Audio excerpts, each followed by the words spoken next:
गौर साहब जल्दी से करें। थैंक यू जनाब स्पीकर। बिस्मिल्लाहिर्रहमानिर्रहीम। जनाब स्पीकर, हम आपका बड़ा एहतराम करते हैं और हम समझते हैं कि आप इस ईवान के कस्टोडियन हैं और हम समझते हैं कि ये चेहरा हमेशा मजबूत रहे और हम सब के लिए मजबूत रहे। कुछ वक्त कौमों की जिंदगी में ऐसे वक्त आ जाता है कि लोग समझते हैं कि इस ईवान से यकजहती की आवाज आ जाए। इस मरतबा 2-3 महीने के अंदर अंदर हमने जनाब स्पीकर 100 जनाजे उठाए अपने अवाम की। अगर हम में सेंस होता तो हम न सिर्फ दहशतगर्दों को पैगाम भेजते, पर हम चाह रहे थे कि इस हाउस से इंडिया को भी पैगाम पहुंचे कि पाकिस्तान यूनाइटेड है, दहशतगर्दी के खिलाफ हम एक है। दहशतगर्दी जहां भी हो, उनको दहशतगर्द जहां भी हो, उनको सर छुपाने की जगह नहीं मिलेगी। लेकिन अफसोस के साथ कहना पड़ता है जनाब स्पीकर, ख्वाजा आसिफ ने आज बिरादरान यूसुफ का किरदार अदा करके डिवाइड पैदा किया, इस हाउस में डिवाइड पैदा किया है आज।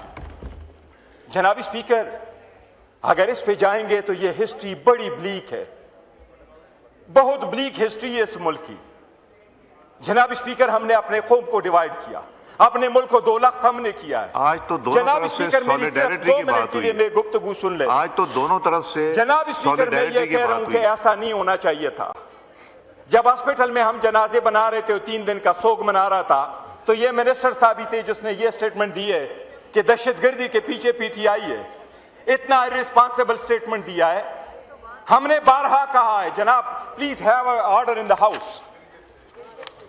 ऑर्डर इन द हाउस कर ले जनाब स्पीकर। दुनिया देख रही है। तशरीफ रखें जी, तशरीफ रखें। हम चाह रहे थे कि हम इंडिया को मैसेज दे जनाब स्पीकर, दहशतगर्दी पे एक मौक़िफ़ है। दहशतगर्द जहां भी हो उस मुल्क के दुश्मन है। जो फुल द ट्रिगर्स करते हैं, जो हमारे बच्चों को, जवानों को मारते हैं, वो हमारे दुश्मन है। जनाब स्पीकर, हम हमेशा उनको दुश्मन करते हैं। हमने जनाजे उठाए। मुझसे कोई पूछे, जब 4 अप्रैल 2009 को मेरी खानदान हमारे घरों पे कब्जा हुआ, हमारे पेट्रोल पंपों पे कब्जा हुआ, मेरी खानदान आई मेरे साथ एक कमरे में इस्लामाबाद में रहना शुरू हो गया। अरे हमें आप कहते हैं कि हम गद्दार हैं, हमें इस मुल्क के, इस पार्लियामान के, इस ईवान के, इसके सगे आप सुतेले हैं। ख्वाजा साहब, आज भी आपके पास फॉर्म 45 नहीं है। आपके साथ तो इस ईवान में बैठे तो हमारे सबर को सलाम है। हम तो आपके साथ बैठे ही ना इस तरह। जनाब स्पीकर, दहशतगर्दी पे जब बात हो तो प्लीज इस पे सियासत ना करें, खुदा रहा इस पे सियासत ना करें। हम सब यही चाहते हैं। जनाब स्पीकर, मैं 2-3 चीजें गहराऊंगा। सियाचिन पे आपकी स्टेटमेंट दुनिया ने चलवाया कि को तो दर्जनों दफा जनाब स्पीकर, 1 मिनट, दर्जनों दफा। जनाब speaker, international court of justice में अगर पाकिस्तान के खिलाफ कोई स्टेटमेंट इस्तेमाल हुई है तो इनके लीडर की इस्तेमाल हुई है। जनाब स्पीकर, ये अगर हिस्ट्री हम गिनवाते रहेंगे, नॉट अ फैक्ट। जनाब स्पीकर, अगर ये हिस्ट्री गिनवाते रहेंगे जी तो ये ना एंडिंग वाला होगा। मैंने हमेशा से कहा है, हम हमेशा कह रहे हैं कि खुदा रहा सियासत ना करे। दहशतगर्दी पे सियासत के लिए और बड़ी चीजें हैं।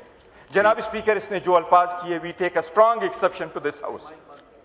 जनाब स्पीकर, इसने एक डिवाइड प्रोवाइड किया है।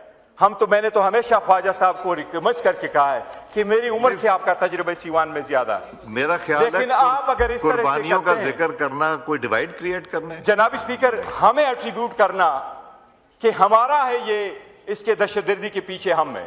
जो अल्फाज हमारे हक में अदा कोई ऐसी बात जनाब स्पीकर, जब हम चाह रहे हैं कि हालात बेहतरी की तरफ जाए, जब हम चाह रहे हैं कि मुल्क बहरानों से निकले, जब हम चाहें कि ये कच्ची पची अगर जमहूरियत बची है, जनाब स्पीकर जी खोलें। 2 साल पूरे हो गए, ये आखिरी सेशन है 2 साल का, सेकंड पार्लियामेंट्री ईयर्स।